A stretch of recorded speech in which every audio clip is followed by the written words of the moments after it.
Welcome to Risk Engineers Talk Governance. In this episode, due diligence engineers Richard Robinson and Gaye Francis discuss risk appetite versus zero harm. We hope you enjoy the episode. If you do, please give us a rating.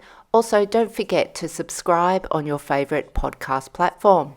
If you have any feedback or topic ideas, get an email via admin@r2a.com.au. Hi Richard, welcome back to another podcast session. Hello Gaye, here we are again. We are. Today we're going to talk about probably something that I find one of the most interesting things in our business, and that's risk appetite versus zero harm and the concepts of the two and the confusion that it's creating at board levels because they're trying to put all of their risk issues into a single statement. And it sort of comes up as that risk appetite statement, doesn't it, at a board level? The easiest way probably to explain it is to maybe go through the three different risk paradigms that we see most commonly used and then have a discussion around that and why the confusion exists. Yeah, because obviously just from the point of the confusion, if you say risk appetite, you've got to balance risk and reward on the one hand, whereas zero harm says nothing bad's going to happen. But when you start applying risk appetite to human safety, you sort of get an unpleasant feeling about the whole thing, and that's where the boards are getting this confusion. Now, we've noticed this tension over the years and all sorts of places, and the way we normally explain it is to sort of go through these three paradigms or ways of thinking about risk. And we suspect there's more than these around in the risk business. We keep saying it's a multi-dimensional space, but these are the three. Now, when you talk about risk appetite, you're basically saying, look, we've got a certain course of action and it's got pluses and minuses. And if you've got multiple courses of action, you pick the one with the greatest pluses and the least minuses. That'd be a sensible thing to do. And in order to determine what that is, you start talking about risk appetite.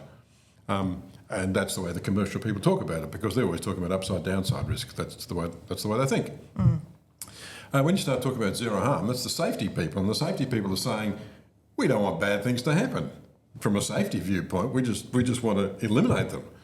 And we've had this conversation about if the police commissioner says our objective is to sort of stop all child molestation in the city. Whilst most of us recognise that that's probably aspirational, we certainly expect a police commissioner to have that general view on life and to do everything they can to try and achieve that zero harm outcome. Yes, he doesn't have a risk appetite for child abuse, and the idea that you're going to offset community resources, you're going to do everything you can, but your objective is zero harm. Mm-hmm. So the two make an awful lot of good philosophical sense when you consider one in commercial practice and you consider one in safety practice.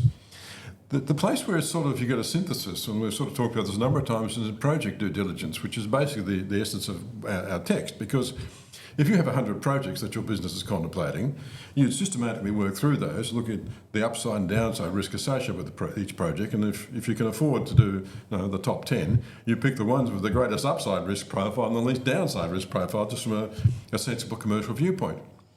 The trick is, of course, that when you actually start doing any particular project, you want the thing to go smoothly without any hitches or glitches.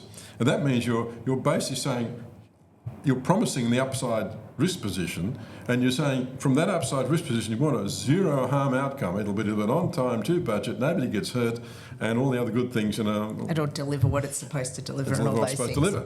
So from our point of view, that's when the two actually synthesise. But the rest of the time there's still this underlying confusion. And trying to put it into a single statement or a risk appetite statement at a board level for an organisation, trying to include all of those different elements, it doesn't quite make sense.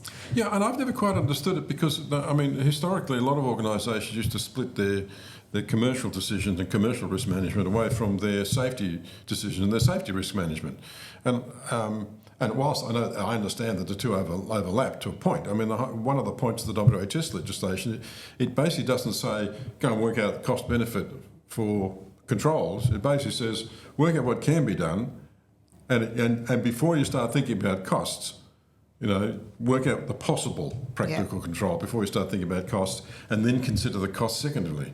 Well, it's almost explaining that, just the WHS legislation is really asking, why wouldn't you do something, rather than creeping up on it and saying why you would do something. Correct. And you can see how the two ideas sort of dance around each other.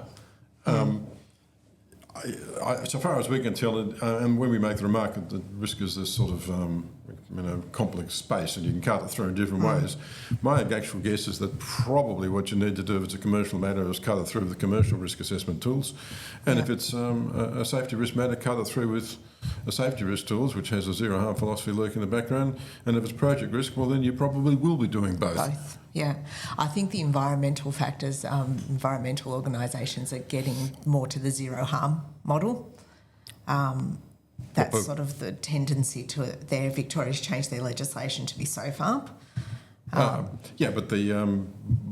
all the other legislative zones use the RIO principle, where there's serious environmental harm, you should do everything to postpone and prevent environmental degradation. I can't remember the exact words of the RIO Convention off the cuff now, but it is actually has the same general philosophy. You sort of say, if this is really bad, you've got to do everything you can to make sure it doesn't go wrong, and you figure out what can be done first, and then you work out the costs second.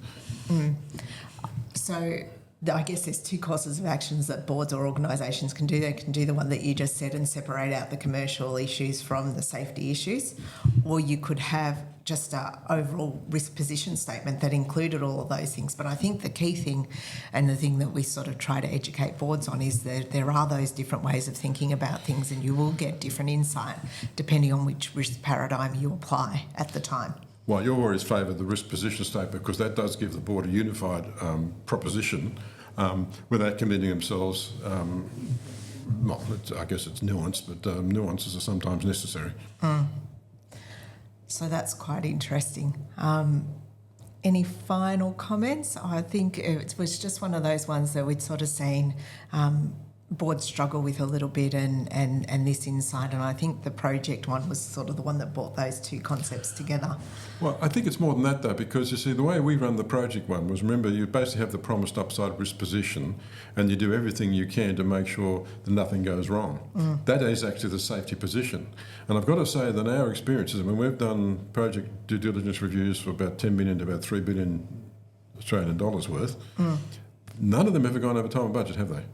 No, I think the other key thing to that, and they've probably done the commercial thing really well, or the upside downside risk position well, is they've been very good at articulating what the benefits are of the project. Correct. So the upside position, or that risk appetite position, is well known, and then you're doing that downside or zero harm study from that position. Where it starts to get really difficult for projects is when they're unable to clearly articulate what the key benefits of the project are. Yeah, I'd have to and agree what with you're that. trying to achieve. One of the things we always have difficulty with project due diligence is getting, you might recall a couple of projects we were asked to look at, and if they couldn't articulate what they were set out to achieve, then it's virtually impossible to risk manage it because the goalposts keep changing. Yeah. And that comes at a number of levels. I mean, that comes at, your stakeholder engagement, and all of the stakeholders have to agree to what those critical success outcomes or what that end prize is for the project. Because if you've got different stakeholders wanting different outcomes for your project, that risk appetite certainly changes from different people's perspective. Yep, and that's where the difficulties arise. Okay, so I think this is probably an issue that will continue with organisations. Not going away, not from what we've seen. But I think if you can clearly see the difference between the ways that people look at things, or the ways that you can cut through the risk issues, then that gives you that little bit of extra insight. So thanks for a chat today, Richard, and we'll see you next time. Thanks, Gaye.